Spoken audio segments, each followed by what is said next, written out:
Thank you, Brendan. From family medical leave to new break times for employees, there are a few new laws taking effect on January 1st in Minnesota.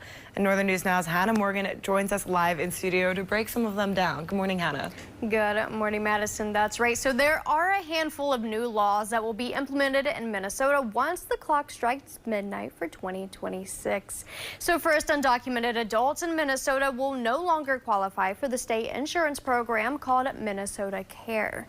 Northland Senator Grant Hochschild was one of 4 DFLers to vote to remove undocumented immigrants from the program, which he says saves the state nearly $60 million over the 2-year budget cycle. Next, the paid family and medical leave program is set to kick off on the 1st. This is a program where Minnesota parents can take up to 12 weeks of time off per eligible instance, and parents were able to begin applying to the program the first week of December.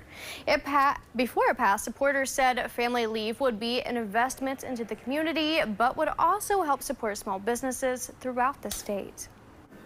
This is for people like me who went through the hard choice of having to choose between making ends meet, a roof over my head, or being there for my dad's final moments. And the last Minnesota law we'll cover is a new break and rest time for employees. And the new law says employees must receive at least 15-minute breaks for a rest, which is different from the previous law that stated employees must have, quote, adequate time. Employees will be able to use this time for the restroom and more. And again, those are just a few of the new laws taking effect in Minnesota in 2026. Reporting live in studio, I'm Hannah Morgan, Northern News Now.